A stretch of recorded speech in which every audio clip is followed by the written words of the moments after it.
Right, so as far as interviews with Keir Starmer go, we tend to know what we're going to get, don't we?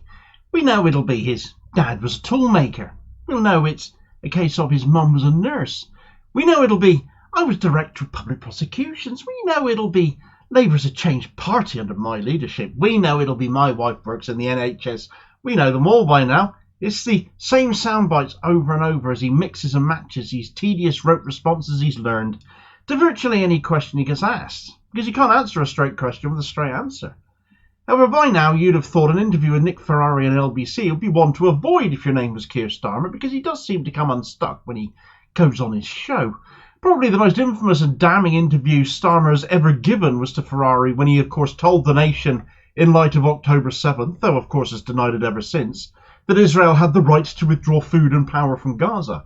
Collective punishment, a war crime. But this week, when he popped back on Ferrari's show, a question from a member of the public stopped Starmer in his tracks. No textbook response would do this time, and it has exposed Starmer's dishonesty as his past lies all of a sudden caught up with him, and he had nowhere to turn. You were happy to serve in Jeremy Corbyn's shadow cabinet from 2016 without the waffle about believing Labour wouldn't win the 2019 election. Just give me a simple yes or no answer. Had Labour won the election in 17 or 19, would you be happy to serve in the cabinet under Prime Minister Corbyn? Well, I didn't think we'd win either of those, Graham, and there's no getting away from that. And certainly, just a simple yes or no. If you were part of the shadow cabinet, would you have been happy to serve in his cabinet if he won? Well, Graham, it's a pure hypothetical. Didn't cross my mind because I didn't think we would win. But let me just... So you campaigned for him because you thought you wouldn't win? Look, I campaigned for Labour because I've campaigned for Labour in every election, and I wanted good colleagues to be returned. People but like had they won? Graham's is a fair point. Had they won, would you have accepted a post in Mr Corbyn's cabinet? I don't think we were going to win. I don't think anybody thought we were going very bright to win. Man. You know that's not answering the question, Sir Keir. Had they been successful, would you have taken a cabinet post? Look, Nick, it's a hypothetical. I didn't think we would win. I did take a post. Look, I served for 3 years in the shadow Brexit role because I thought that was a very important issue for our country. But would you have followed him into government? Look, it's hypothetical. If we got it over the line, but because I didn't think it would happen. But look, if we got it over the line, there were important things that I thought needed to be done from the front bench to continue and complete on the Brexit work, to make it absolutely clear that the Labour Party never deviated from our position on NATO, and to do the necessary work on anti-Semitism. But Nick, as we went into that 2019 election, I genuinely did not think, and I think I wasn't alone in this, that Labour would win that election. You described the Conservative manifesto as almost Corbyn-like, throwing everything in the wheelbarrow. It was uncosted. But James Schneider, who was Director of Strategic Communications, saw you in the room when it was effectively signed off. He told us that. Well, Nick, after the election, we had a leadership... But the manifesto, you were there, you nodded, we are told, you nodded ahead with Jeremy Corbyn as that manifesto went through. I was in the manifesto meeting because I was responsible for the Brexit section. So you and agreed only to the an Brexit uncosted section. window wheelbarrow manifesto? Nick, it was Jeremy Corbyn's manifesto. My manifesto is very, very different. Right, so that was Keir Starmer on Nick Ferrari's show the other day, where 6 or 7 times there he stated that he did not believe that Labour were going to win in either the 2017 or 2019 general elections. And I'm going to come on to Starmer's role in that specifically. There's more to it than just his Brexit sabotage going into the 2019 general election, which I spoke about the other day on a recent video, but I'll come back to that in a moment. Firstly, let's deal with this question Starmer was asked, which was quite reasonable, quite simple really, wasn't it? If Corbyn had won in 2017 or in 2019, would Keir Starmer have served in his cabinet? Would he have taken his seat around that table and been part of the government? He couldn't say yes or no despite being asked specifically to give a yes or no answer. You'll notice Starmer never can do that in interviews. Look out for it. Instead, he incredulously repeated that he didn't think Labour would win, despite him being a shadow cabinet minister from pretty much 2016 onwards. Though both of those elections, campaigned in both, signed off manifestos for both, wrote part of them himself as shadow Brexit minister, as he said, and yet throughout that he expects us to believe he took those posts, the extra money that came with it, the position, despite not believing his party would win. Well, how do we know in which case you were even trying? Were you doing your best work? Serving your party and the leadership, the membership, myself included at that point, had mandated you to do? by electing Corbyn to lead the party, his vision for the country, what we all wanted, what we all backed. Right now you expect the country to vote for you in the belief that Labour is a changed party, to serve the people of this country now. Yet for years, by your admission in this interview, to this question from this chap Graham, that you weren't working in the interest of your then party membership. It's no wonder you've told people if they don't like what you've done to Labour that there's the door. It's no wonder people who have left have been referred to as shaking off the fleas.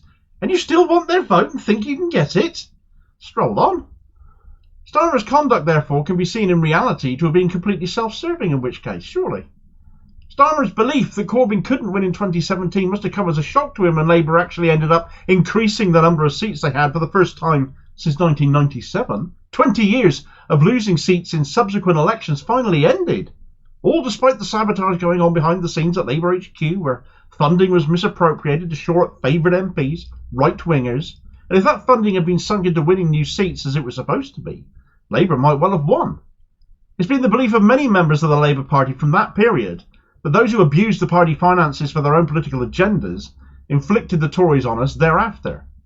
Starmer's admission in that Ferrari interview that he didn't believe the party could win in 2017 therefore makes me wonder how much he might have known about what was happening at that time. And was that an accidental admission there of that? Of course, the crux of his awkward responses was to try and put as much distance between himself and Corbyn as possible, bashing Jez, seen by both him and the Tories as vote-winning stuff now.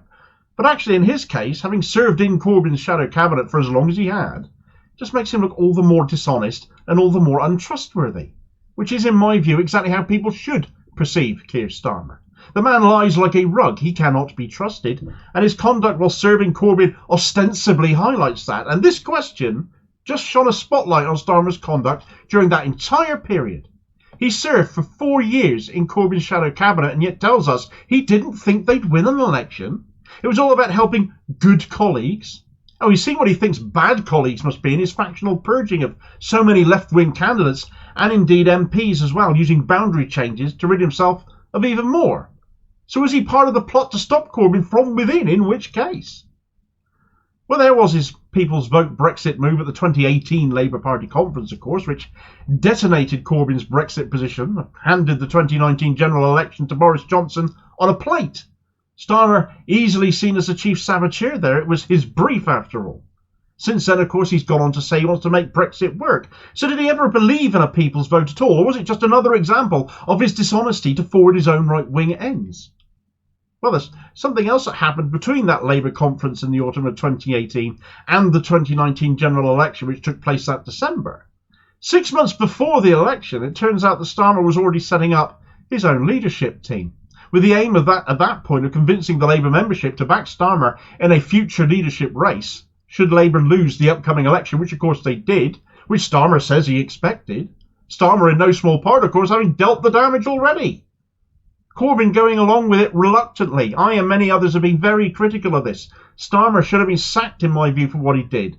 Saying there should be a people's vote with Remain on the table was not Labour policy, was not Labour's position. But it seems he might not have had much choice, with dissenting right-wingers in his broad church shadow cabinet apparently threatening another slew of resignations if he didn't go along with it. All in all, it meant Starmer was, in his apparent words, in a position to consider standing should a vacancy arise in terms of the Labour leadership.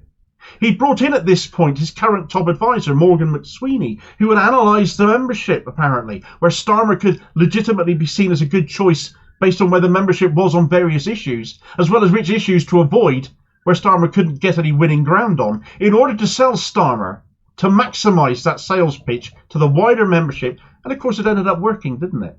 He was sold to the members as the next Corbyn, and of course as he got into the job, set about burning everything Corbyn stood for to the ground, and sending anyone supporting him packing either in disgust or through the purges based on what later became referred to as Labour's hierarchy of racism. Keir Starmer's political career only began in 2015, and in these past 9 years, he's built up what has become a reputation for rampant dishonesty, of standing up for absolutely nothing, changing his mind on various issues as the polls swing and as the wind blows, and he's got away with it by and large because he hasn't been scrutinised enough, and now looks to be heading for number 10. Not because of him, widely disliked by the public as he still is, despite widely being sheltered by the media, but getting rewarded for everything he's done because the Tories have gone to pieces, and nothing quite exposes that all now beginning to catch up with him, and that will follow him into power too, off the back of one interview on LBC where he couldn't answer a straight yes or no question.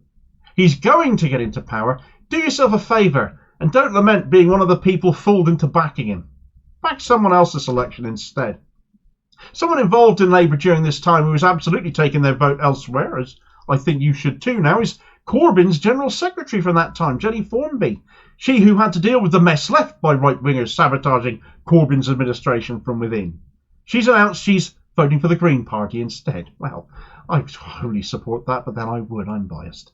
Find out all about her reasons for doing so, though, in this video recommendation here, and I'll hopefully catch you on the next feed. Cheers, folks.